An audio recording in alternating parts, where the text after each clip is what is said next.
أعطي الكلمة الآن إلى أعضاء المجلس الذين يرغبون في الإدلاء ببيانات، وأعطي الكلمة إلى السيد السفير ممثل بوليفيا. فليتفضل. Muchas gracias, señor presidente.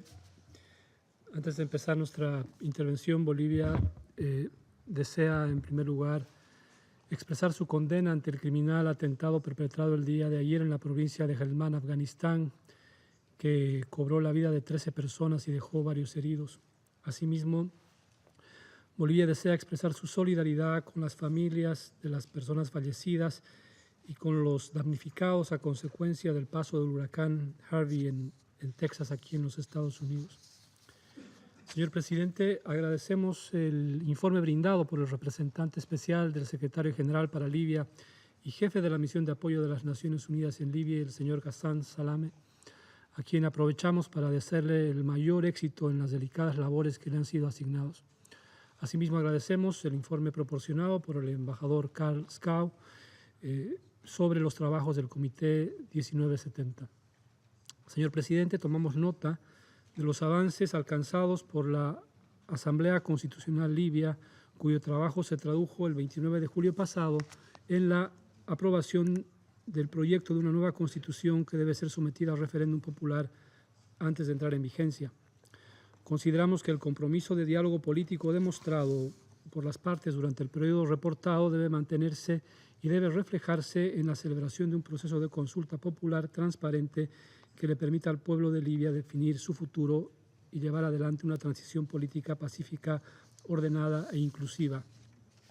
En ese contexto destacamos también los esfuerzos de mediación y conciliación que vienen desarrollando los diferentes actores regionales e internacionales, como la Unión Africana, la Liga de Estados Árabes y, por supuesto, las Naciones Unidas, para promover el proceso político libio y fortalecer los mecanismos de cooperación para impulsarlo. Asimismo, reconocemos las iniciativas desarrolladas por Egipto, Argelia y Túnez durante los meses de junio y julio para respaldar e impulsar este proceso. Señor presidente, pese a estos significativos pasos, vemos con preocupación que todavía se susciten enfrentamientos esporádicos entre las partes, con un alto costo para los civiles atrapados en medio del conflicto. De acuerdo al informe presentado por el secretario general el 22 de agosto, durante el mes de abril y julio se registraron 78 personas heridas y 68 muertas, que ya suman a las decenas de víctimas fatales que ha generado ese conflicto desde el año 2011. Adicionalmente, de acuerdo al reporte de víctimas civiles publicado el 1 de agosto por UNSMIL, durante el mes de julio se registraron 21 heridos y 15 víctimas fatales a raíz de bombardeos, fuego cruzado y por la presencia de restos explosivos de guerra y artefactos explosivos improvisados que se constituyen una amenaza a la seguridad de la población y que influyen de manera negativa en el retorno de los desplazados internos a sus lugares de origen. En ese entendido, alentamos a las instituciones libias y a las agencias y servicios de las Naciones Unidas, como UNMAS, a que sigan realizando sus mayores esfuerzos para neutralizar la amenaza de los artefactos explosivos improvisados y los restos explosivos de guerra que todavía se encuentran dispersos en Libia en el marco de la resolución 2365 y que atentan en contra de la seguridad de miles de civiles y refugiados que regresan a sus hogares, así como del personal de asistencia humanitaria que presta su ayuda en el terreno.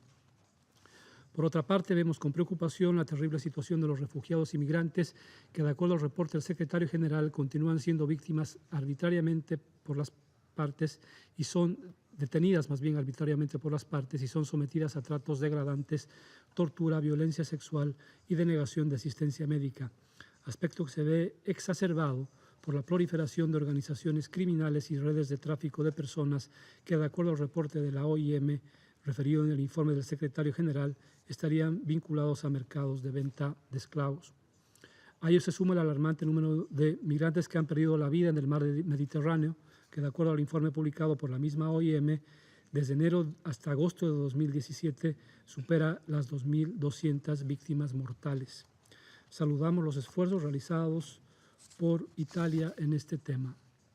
En ese sentido, recordamos a los actores y partes involucradas en el conflicto que tienen la obligación de respetar y cumplir sus obligaciones en el marco del derecho internacional humanitario, evitando causar mayor sufrimiento a la población civil y absteniéndose de vulnerar sus derechos fundamentales. Reiteramos que la única solución a este conflicto es a través de una transición política, ya que se ha instalado y que debe continuar, por lo que les instamos a deponer cualquier actitud beligerante o que pretenda reivindicar el uso de las armas como medio para resolver este o cualquier otro conflicto. Señor presidente, por otra parte, deseamos expresar nuestro apoyo a los avances reportados el día de hoy por el presidente del Comité 1970 en la implementación de su mandato de acuerdo a la resolución 2362. Ahora incluye la exportación ilegal de petróleo y sus derivados. Finalmente, es importante que este Consejo tenga presente el impacto que ha tenido el conflicto libio en la volátil situación de seguridad en la región. Las consecuencias del intervencionismo y de las políticas de cambio de régimen han tenido un gran impacto en el Sahel, particularmente en Mali, trayendo consigo el surgimiento del caos, el terrorismo y la militarización, con resultados lamentables que se viven hasta el día de hoy. No olvidemos que el informe final del panel de expertos del Comité 1973, presentado el año 2015, estableció que las armas procedentes de Libia reforzaron considerablemente la capacidad militar de los grupos terroristas que operan en la subregión del Sahel, que actualmente son utilizados para perpetrar ataques en contra de las fuerzas de seguridad nacionales, los civiles y los miembros de las misiones de paz en el terreno. En tal sentido, el Consejo debe tener la capacidad de analizar las causas de los conflictos con suficiente detalle, evitando recurrir a suposiciones erróneas y valorando íntegramente las pruebas que tiene ante sí. Debe entender la magnitud de las acciones tomadas y, sobre todo, debe hacerse cargo de los resultados conseguidos, ya que si no se aprende de estas lecciones, no podemos hablar de errores de cálculo, sino de acciones deliberadas de desestabilización. Muchas gracias.